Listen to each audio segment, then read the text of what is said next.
Baiklah, bismillahirrahmanirrahim. Assalamualaikum warahmatullahi wabarakatuh. Innal hamdalillah nahmaduhu wa nasta'inuhu wa nastaghfiruhu wa na'udzu billahi min shururi anfusina wa min sayyiati a'malina. May yahdihillahu fala mudhillalah wa may yudlilhu fala hadiyalah. Asyhadu an la ilaha illallah wa asyhadu anna Muhammadan abduhu wa rasuluh. La nabiyya ba'da, amma ba'du. Puji syukur atas kehadirat Allah Subhanahu wa taala, yang mana atas rahmat dan berkah beliaulah kita dapat bernapas hingga saat ini. Lah yang terhormat dan yang sama-sama kita hormati, yakninya Bapak dosen pengampu mata kuliah fikih wakaf, yakninya Bapak Rizky Firman Nugraha. Baiklah, perkenalkan, nama saya Angelina Nadia Suryadi, NIM 2213010168. Baik, saya di sini dari program studi hukum keluarga. Di sini saya akan menyampaikan sedikit materi, yang mana materi ini sebuah video atau penyampaian materi yang akan diupload kepada channel YouTube. Dan untuk materi itu sendiri, saya mengambil materi terkait rukun dan syarat wakaf. Sebelum kita masuk kepada rukun dan syarat wakaf, alangkah baiknya kita tahu apa rukun dan syarat wakaf tersebut.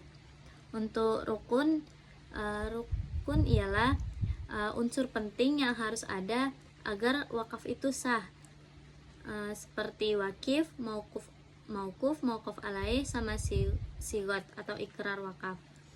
Dan kemudian syarat wakaf ialah ketentuan yang harus dipenuhi oleh wakif, maukuf alaih, sama sigot atau ikrar talak tadi.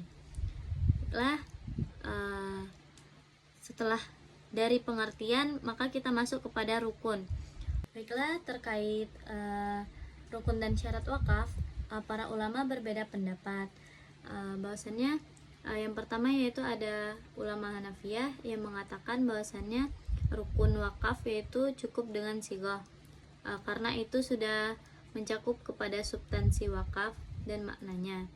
Kemudian ulama lain berpendapat seperti ulama Syafi'iyah, Malikiyah, dan Hanabilah yang mengatakan bahwasannya rukun wakaf itu ada 4.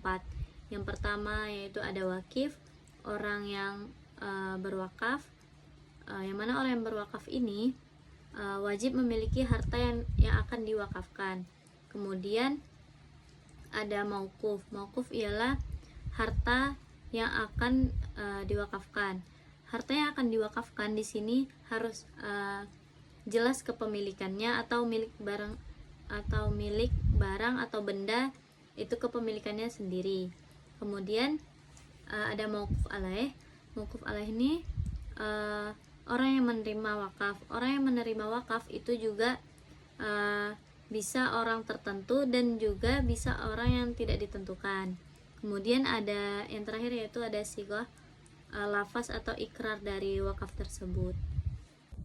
Baiklah, kita lanjut kepada syarat wakaf. Syarat wakaf ini yaitu tadi ada wakif, yang mana wakif ini harus yang pertama ada balik, berakal, merdeka, tidak dalam tanggungan, dan rasyid, mampu mengurus hartanya sendiri.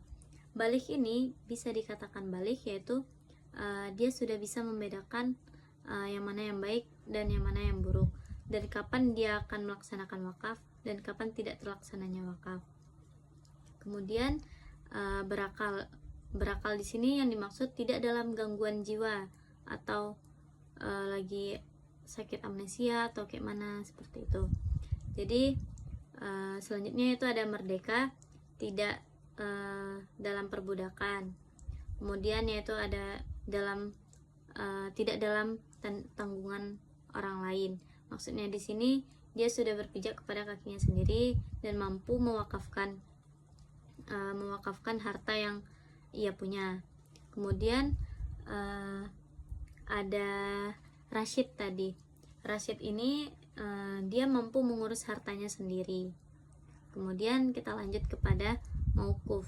Mauquf di sini yaitu harta benda yang diwakafkan.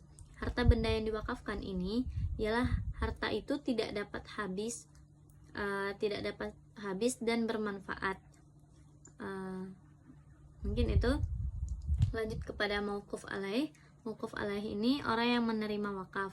Orang yang menerima wakaf yaitu syaratnya boleh perorangan ataupun juga masyarakat umum.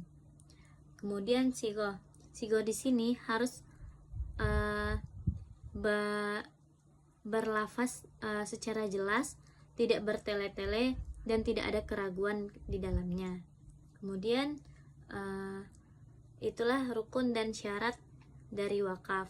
Baiklah, mungkin hanya itu yang bisa saya sampaikan dari materi rukun dan syarat wakaf, yang mana saya sedikit membaca dari Google Book, dan saya membaca dari buku fikih wakaf karangan Haji Abdurrahman Kasdi.